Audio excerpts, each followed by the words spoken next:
Hey guys, welcome to the Calibrate Tools and DIY channel. If you thought miter saws are only for cutting wood, think again. Maybe it can cut metal. Let's find out.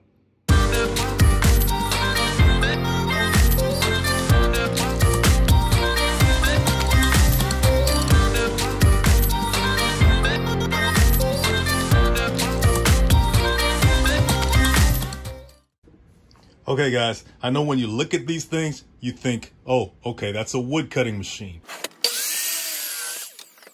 Well, guess what? Circular saws can cut more than wood. So when you're removing a circular saw blade, you want to press the spindle lock button. That's this right here. That locks the spindle, so it allows you to remove the blade without it spinning on you. Now you got to remove this bolt so you can take the blade out. But before you get ahead of yourself, that's a left-handed threaded bolt, or a reverse threaded bolt. And what that means is that the threads on the bolt run in the opposite direction to a right-handed threaded bolt or screw. So to tighten this bolt, you got to turn it counterclockwise, this way. But to loosen it, you got to turn it clockwise, the opposite way. We got to turn our Allen wrench, or in this case, my drill with an Allen wrench bit, clockwise.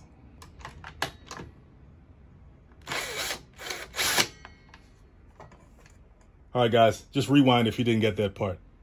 Now, this is a typical wood cutting circular saw blade. Wood cutting blades are usually made of aluminum alloy. The teeth count is 40, has 40 teeth around the circumference of it. And believe it or not, even though it's a wood cutting blade, it can cut through certain types of metal like aluminum or bronze, what they call non-ferrous metals. But it can't cut through anything harder than that.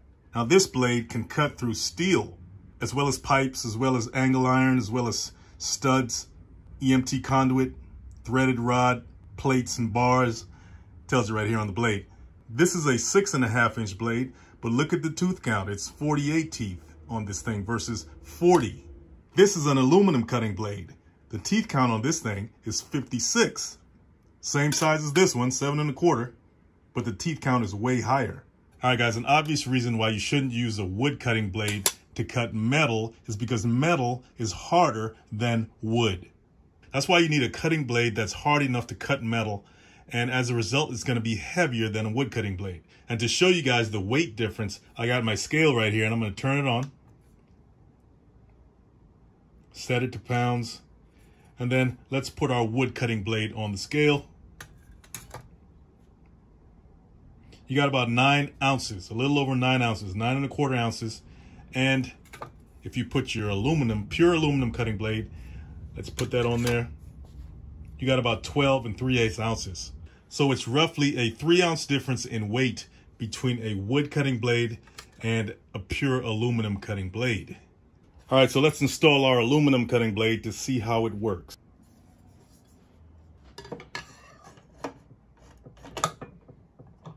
Remember, this is a left-handed threaded bolt or screw, so you need to twist it in a clockwise direction to tighten it. Which also means you have to have your drill, if you're using a drill, set to reverse to tighten it. All right, guys, when you're cutting metal, you want to make sure that you protect your skin as best as possible. Wear long sleeves. Protect your face, not just your eyes, because you're going to have a lot of metal chips flying around. So I got a welding helmet here. Get a face mask or something like that before you start cutting metal. So let's see what happens when we cut these 2 thin pieces of sheet metal.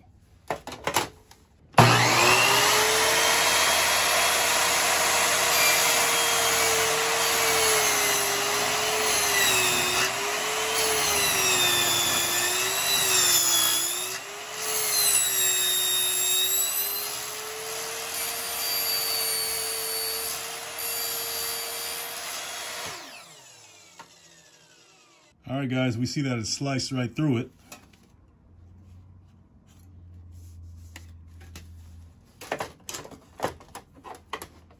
Let's try the sliding feature on the saw and see how that works.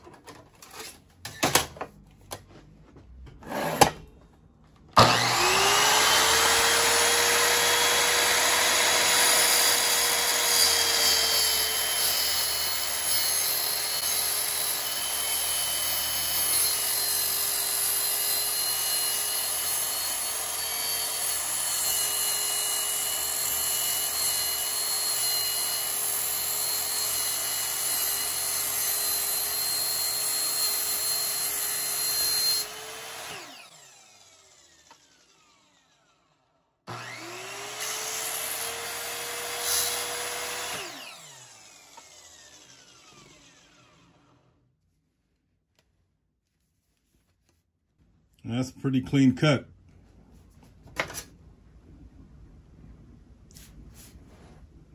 All right, so we saw what the aluminum can do. Let's throw in our steel cutting blade. Remember, when you put the blade on, you want the teeth to be pointing down, okay? You don't want the teeth to be pointing up when you put it on.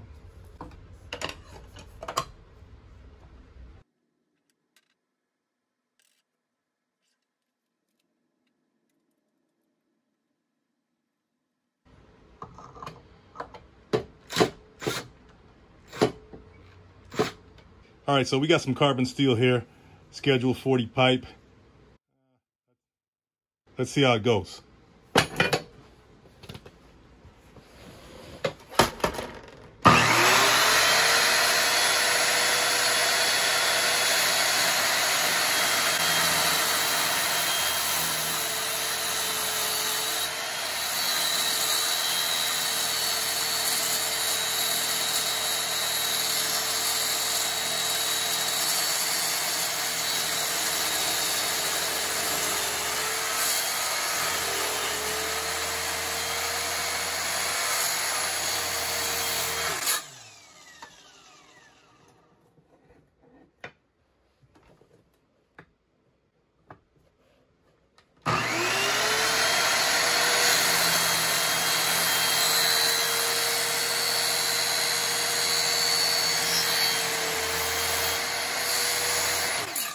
That was pretty clean, wasn't it? Guys, this was done on a circular saw, not a chop saw, not a cutoff wheel, not an oxyacetylene torch, just a regular old Ryobi circular saw. How about this 3/8 of an inch thick piece of mild steel?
All right, guys, as you saw when I plunge cut it, the steel, it was a little harder, right? This is mild steel. This is not stainless steel, which is what this blade is designed for. But when I slid into the metal, it seemed a lot smoother of a cut. Some of that could have been because I cut it already, but when I slid it in, that portion of the metal wasn't really cut at all. But as you can see, even with a steel cutting blade, you can slice into a 3/8 thick piece of mild steel and have a successful cut. They got circular saw blades for metal and wood in one blade and for framing and demolition. Guys, if you learned something from the video, hit that like and subscribe. Don't forget to hit the links below to support the channel, and I'll see you guys in the next one.